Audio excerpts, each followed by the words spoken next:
This is a Ceriatone, I hope I'm pronouncing that correctly, Ceriatone SSS 50. Thought the 100 watt was overkill. Usually I build the Fender tweeds. I like the low power tweed twin. That's my favorite amp as far as a pedal platform. But this is my first D style amp. Obviously much more complex. A couple things to consider before you order the kit, or if you're getting ready to build. You will get a detailed list of components here. And all of them will be in the same bag, the majority of them. They'll be separated somewhat, but you will probably have to go through and, just to make sure you have everything correct, a digital multimeter set to ohms for all the resistors. One thing I had an issue with on some of the resistors is the color bands were a little difficult to read, like brown would sometimes look like red or gold. Some of the newer style, these are obviously clear. But what I would do is, just as a reference, I would read the color bands to the best of my ability. And I would use an app. I think it's called Resistor Calculator. You can get it on the App Store. It's free. You just type in the color bands that you see on there, and then I would just cross-reference the ones that were difficult for me to see as far as colors. I would just read the bands, punch it in, but then I'd test with the multimeter and make sure that I had the correct reading. This may be helpful as well, since everything comes in a big air-sealed package. I went through and I just separated everything and labeled each one and did my best to get them organized, like half watt, quarter watt, 2 watt, 3 watt. And I'd group them together and tape those all together. This made it so much easier to follow the wiring diagram. Let's take a look at that real quick. This is a copy of the wiring diagram. A couple things confused me at first. There were some part substitutions, which weren't really a problem, although I'm not going to guess, since this is the first Ceriatone kit I've done, and I've never done a D-style amp. So I would always, Nick is awesome as far as answering simple questions, difficult questions. He really put a lot of thought into these circuits, and the part substitutions come down to sourcing components that are favorable or maybe difficult to find. Always trying to find premium components, which I was very opening the kit, seeing all the Sprague and the Visha Dale caps and everything. I mean, the quality is top notch. And then you get these are all 22 gauge for the most part. One thing you will notice when you get the kit is one of these is solid core wire, and usually I get solid core cloth covered for the vintage amps. This is to be used for short connections of the pots, things like that, just short runs. The rest are all 22 gauge UL, I want to say 1015 or 1510, I don't know. I think it's on the website, but these are high voltage. And then this is the Teflon. These are the basically the leads that come from the board to all the switches and tube sockets, everything like that. Well thought out. And the components, depending on where they're sourced, like these orange drops, you'll see this says 104 K 600 volt. The 104, the 4 is the multiplier. So usually some of them, the orange drops, when they're manufactured in the United States, they will say like 0.47 microfarads. Yeah, just real simple to read. I guess maybe from sourcing components from a whole bunch of different places. I ran into a couple different codes that threw me off, that I was not familiar with. This is a standard. It's all rated in picofarad, so it's 104. 4 is the multiplier, so it would be 10 to the 4th power. And then that would give you the amount of picofarads. So 10 plus 4 zeros. That should be, what is that, like 100,000 picofarads.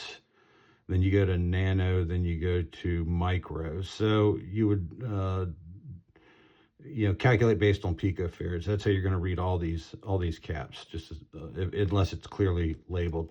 This is an interesting capacitor. It is polarized, and I had seen these. They're called tantalum capacitors. They're smaller rated, and I've seen them in effects pedals like vintage. I've seen them in vintage MXR pedals. I think the last time I cleaned an envelope filter, cleaned one out and had to do some touch-ups. These were tantalum capacitors. They are polarized, and you'll see that on the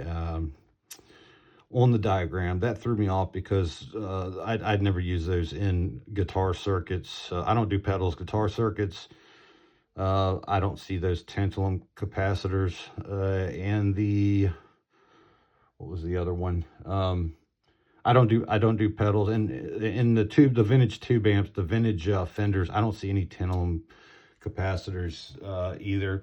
I went ahead, and since this was the first one, I wanted a visual. So I printed this thing. This is probably overkill, but I have this as a visual reference right over my workbench. The reason I did this is because every once in a while I want to see how the lead dressings are laid out. For example, this is for your impedance selector, and you've got your reverb drivers down here. It just helps me understand how the leads are supposed to be laid out rather than guessing, especially since this being the first one, I want to make sure that I don't overuse too much of the hookup wire. But what I did, the way I approach this, once I got everything organized in this, that was the big one. Once I got this organized, everything started coming together very smooth. I populated the board, double check, triple check. Then what I like to do is flip the board over, and I like to tack solder the components. These eyelets, I'm used to brass eyelets, which are on that that old kind of what kind of board is that they use? It's just that cardboard that's I don't know, the hard cardboard. It isn't any fancy like composite turret board or eyelet boards. But the brass rings that I usually use on the older kits, they were a little easier to tack solder. These rings I had trouble with, but also I'm using an older soldering iron, and I'm starting to realize more and more that I need to replace that. That's more of a subjective comment based on what I'm working with here. Just an old, I've had that guy forever. I've been through a couple of them. It works, but definitely I think a higher grade soldering iron would be a good decision. But trying to think anything else. The visual reference, big one. Any questions, just ask Nick. He'll answer in a very timely manner, and very, very helpful with any questions you may have. But I'm very excited about this. I've learned a lot from this build so far. I think I want to say, if I had to guess, maybe halfway through. I'm still working on the hookup wires, the Teflon from the boards, before I start soldering the transformer, the output transformer, power transformer, reverb driver. I think there's a choke on there. And then I got to clean the board, obviously, just blow it out before I start mounting everything in there and connecting all the Teflon leads. But yeah, beautiful kit. And I've been wanting to do this for a long time. Thank you, Ceriatone. And if I can think of something else to mention aside from just the few key points that I mentioned in this short video, I'll throw something else up. If there are comments or something, I'll do my best to answer. But yeah, just your standard tools. Big one is just get something to organize these. And that was the biggest time consuming step, was going through and sorting everything and double checking and make sure I had the right components. And then if there were some components that didn't match the diagram or the bill of materials, I would double check with Nick. And it was nothing major. It's just a few of them that were substitutions. I think these caps right here, I don't know what kind they are, but apparently Nick loves these and they sound great. He knows what he's doing. And I wouldn't have learned that about the part substitution if I hadn't asked. So this is money well spent on the kit. This is a serious education. I'm really, really glad I decided to take this on, because this is a modern amp. And talking to a buddy of mine, it's like you want a nice, clean, beautiful, clean sound, responsive amp. Tube spring reverb, check, that's on there. You got a preamp boost, FET boost. So you've got, you got your drive, more drive, reverb, clean. It just brings everything up to date from the old Fenders that I really love. And it's going to be nice to finally have some kind of platform that is comparable to the amps that I'd been playing on before getting into building. But yeah, beautiful kit. And I would highly encourage anyone who would like to expand their tube amp knowledge and is willing to take on a challenge to get one of these kits. And it is well worth it. I mean, it's the whole point of this is to learn and become more knowledgeable and understand why the gear we use is important. Materials used, the wiring, everything like that.